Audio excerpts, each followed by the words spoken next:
नमस्कार, आप देख रहे हैं इंडिया न्यूज का डिजिटल प्लेटफॉर्म और मैं हूं आपके साथ अंजलि शर्मा।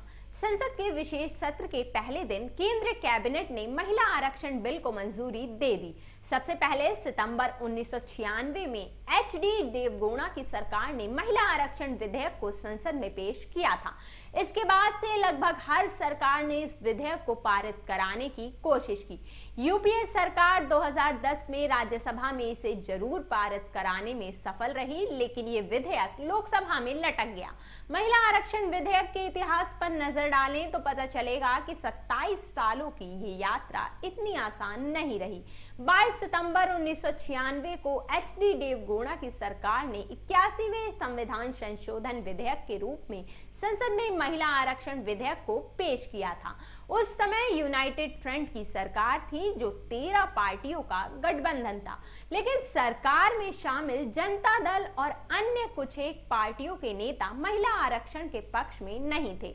इसके विरोध की वजह से इस विधेयक को सीपीआई की गीता मुखर्जी की अगुवाई वाली संयुक्त समिति के समक्ष भेजा गया।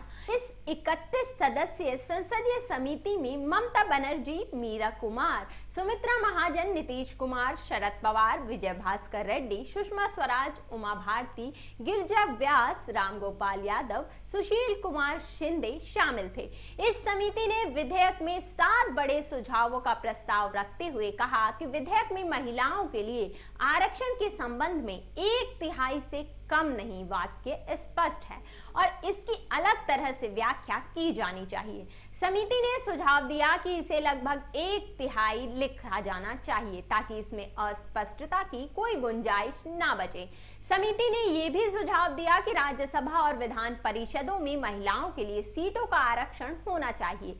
साथ ही अन्य पिछड़ा वर्ग को भी आरक्षण का लाभ उचित समय पर मिलने के लिए इस पर विचार करना चाहिए। साल 1998 से 2004 के बीच बीजेपी की अगुवाई में एनडीए सरकार ने कई बार महिला आरक्षण विधेयक को पारित कराने की कोशिश की।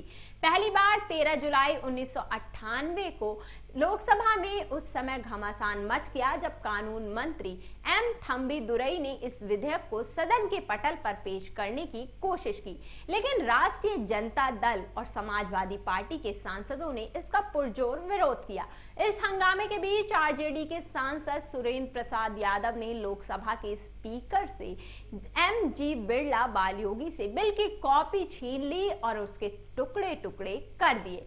अब बिहार सरकार में मंत्री सुरेंद्र ने कहा कि उन्होंने इस बिल की कॉपी इसलिए फाड़ दी क्योंकि बी.आर. अम्बेडकर उनके सपने में आए थे और उन्होंने उन्हें ऐसा करने को कहा था। इस हंगामे के बाद अगले दिन इस बिल को संसद में लाया जाना था, लेकिन स्पीकर ने ये कहकर इसे पेश होने नहीं दिया कि इस पर सहमति अभी संभव नहीं है। 11 दिसंबर 1998 को लोकसभा में एक बार फिर इस विधेयक को लेकर घमासान मचा। ममता बनर्जी ने बिल का विरोध कर रहे समाजवादी पार्टी के तत्कालीन सांसद दरोगा प्रसाद सरोज का कॉलर पकड़कर उन्हें संसद से बाहर का रास्ता दिखाया था।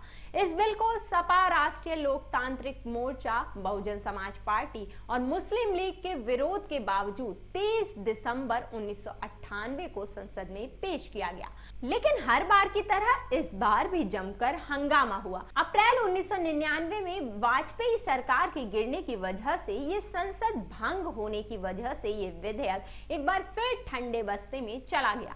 बीजेपी ने 2014 और 2019 के चुनावी घोषणा पत्रों में महिलाओं के लिए 33% आरक्षण का वादा किया था, लेकिन इस दिशा में कोई खास काम नहीं हो पाया। लेकिन 18 सितंबर 2023 को कैबिनेट की अहम बैठक में महिला आरक्षण बिल को मंजूरी दे दी गई। बीते 27 सालों से चर्चा में बने हुए महिला आरक्षण विधेयक में लोकसभा और विधानसभाओं में महिलाओं के लिए 1/3 सीटें आरक्षित करने का प्रावधान है। मौजूदा समय में लोकसभा में महिला सांसदों की संख्या 78 है, जो एक तरह से कुल सांसदों का सिर्फ 14% है। राज्यसभा में महिला सांसदों की संख्या महज 32 है, जबकि कई विधानसभाओं में महिलाओं का प्रतिनिधित्व 10% से भी कम है। महिला आरक्षण बिल आज के समय की जरूरत है। इससे पंचायत से लेकर विधानसभाओं, विधान परिषदों और देश की संसद में महिलाओं की हिस्सेदारी बढ़ेगी। इस बिल को कानूनी दर्जा मिलने से देश की सियासत से लेकर सरकारी और निजी क्षेत्रों में बड़े पैमाने पर महिलाओं की भागीदारी बढ़ेगी। फिलहाल इस रिपोर्ट में इतना ही। देश दुनिया की तमाम बड़ी खबरों को जानने के लिए देखते रहिए इंडिया न्यूज का डिजिटल प्लेटफॉर्म। धन्यवाद।